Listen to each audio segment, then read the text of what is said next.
Assalamualaikum warahmatullahi wabarakatuh. Yang terhormat Ibu Dr. Farida Mayar MPD selaku dosen pengampu mata kuliah Pengembangan Karir Pendidikan Anak Usia Dini. Yang terhormat Ibu Resti Almasari MPD selaku dosen pengampu mata kuliah Pengembangan Karir Pendidikan Anak Usia Dini, serta teman-teman yang saya sayangi.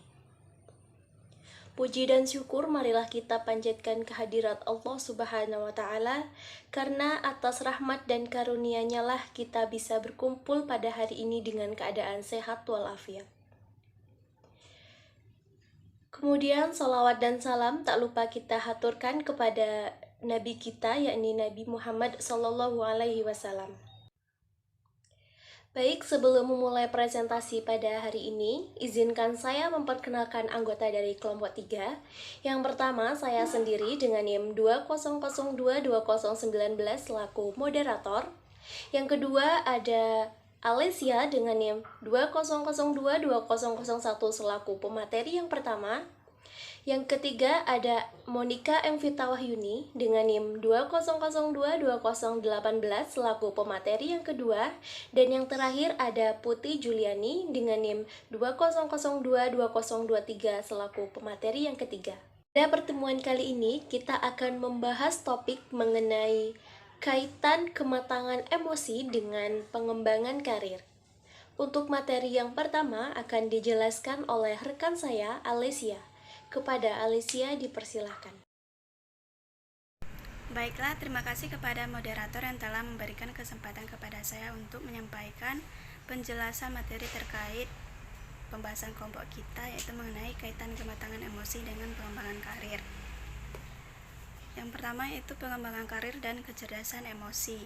Kecerdasan emosional menurut Goleman tahun 2007 menyatakan bahwa kemampuan untuk mengenali perasaan kita sendiri dan perasaan orang lain, kemampuan memotivasi diri sendiri, kemampuan mengelola emosi dengan baik pada diri sendiri dan hubungan dengan orang lain.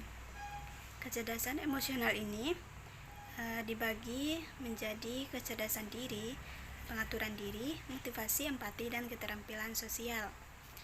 Selanjutnya yaitu mengenai pengembangan karir, yang mana pengembangan karir itu sendiri menurut Sadili Samsudin tahun 2006 halaman 133 menyatakan bahwa pengembangan karir adalah suatu usaha yang meningkatkan kemampuan teknis, teoritis, konseptual, dan moral karyawan sesuai dengan kebutuhan pekerjaan atau jabatan melalui pendidikan dan latihan.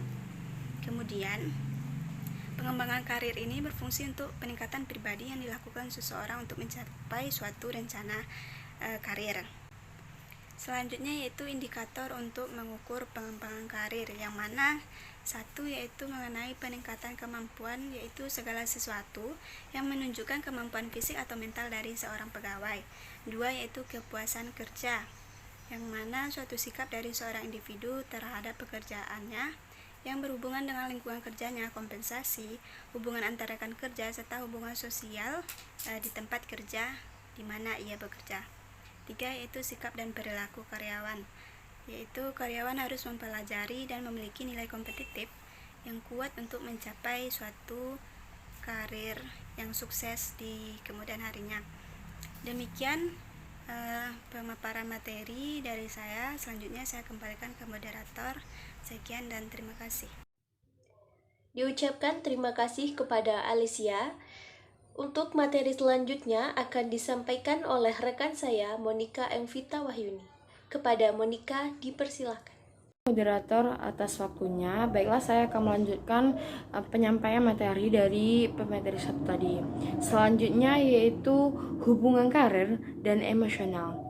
Yang pertama yaitu seseorang yang telah matang emosinya akan lebih tenang dan tidak tergesa-gesa dalam melakukan sesuatu. Jika seseorang telah memiliki tingkat emosi yang sudah matang, maka dalam melakukan sesuatu hal dia tidak akan tergesa-gesa. Yang kedua yaitu ketika seseorang telah matang emosinya, ia akan dapat bertanggung jawab terhadap segala sesuatu yang ia lakukan, termasuk bertanggung jawab terhadap pengambilan keputusan karirnya. Yang ketiga yaitu dalam mengambil keputusan karir diperlukan kondisi emosi yang stabil, tidak mudah berubah-ubah secara drastis. Maksudnya yaitu dalam mengambil sebuah keputusan, kita tidak mudah berubah-ubah dan kita harus berpikir matang. Yang keempat itu seseorang yang emosinya matang cenderung mengambil keputusan karir yang tepat bagi dirinya karena mampu berpikir secara objektif terhadap berbagai pilihan yang ada.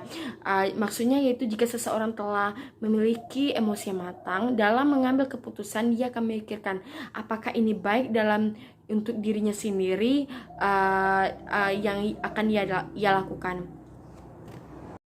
Selanjutnya yaitu pembinaan pengembangan karir dalam pendidikan. Yang pertama yaitu pembinaan guru. Serangkaian usaha bantuan kepada guru, terutama bantuan yang berwujud layanan profesional yang dilakukan oleh kepala sekolah dan pengawasan serta pembinaannya untuk meningkatkan proses dan hasil belajar.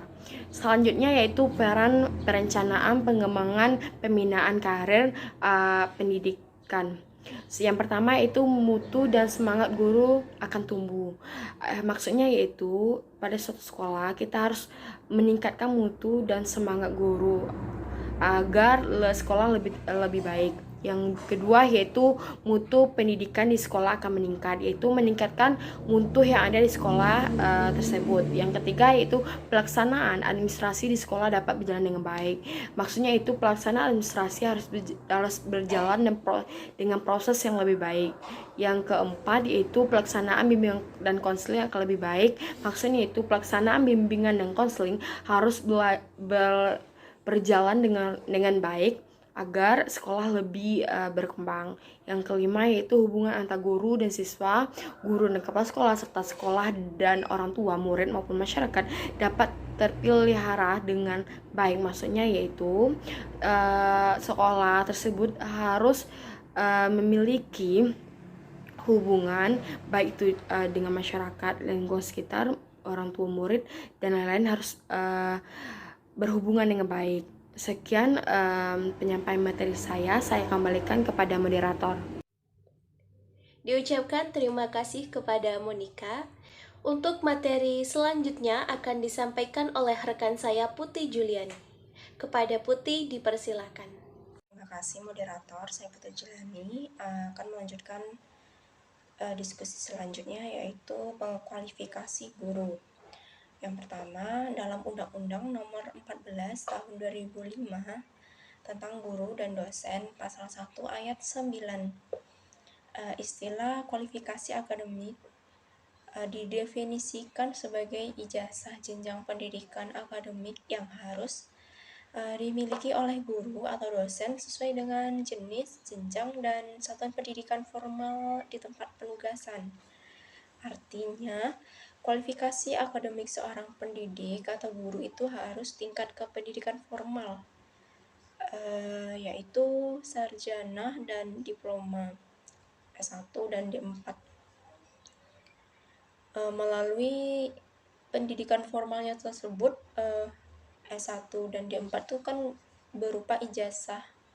Nah, dengan ijazahnya tadi, seorang pendidik atau guru dipandang sebagai pekerja yang memiliki kemampuan yang mumpuni sesuai dengan tingkatnya. Yang kedua yaitu kualifikasi guru dalam Undang-Undang Nomor 74 Tahun 2008 tentang guru dibedakan antara pembinaan dan pengembangan kompetensi guru yang belum dan yang sudah berkualifikasi S1 atau D4. Kualifikasi guru di sini artinya guru sudah memiliki sertifikat pendidikan yang sesuai kompetensi keprofesionalnya sehingga akan berkelanjutan pada jabatan fungsionalnya di lembaga tersebut. Materi selanjutnya yaitu pembinaan karir. Artinya, pembinaan karir usaha mendayagunakan, memajukan, dan meningkatkan produktivitas kerja setiap tenaga kependidikan yang ada di seluruh tingkat manajemen organisasi dan jenjang pendidikan. tugas setiap individu dan para pemimpin untuk menciptakan peluang kesempatan agar mampu menduduki jenjang jabatan yang lebih tinggi.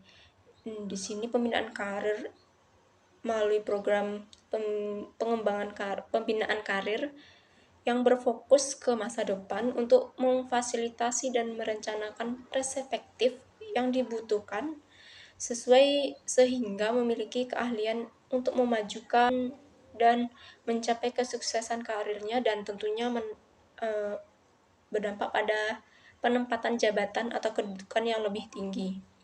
Sekian yang dapat saya sampaikan, saya kembalikan kepada moderator. Terima kasih. Baiklah Ibu dan teman-teman, demikian tadi hasil presentasi dari kelompok kami. Jika ada kurang dan lebihnya kami mohon maaf. Saya akhiri. Wassalamualaikum warahmatullahi wabarakatuh.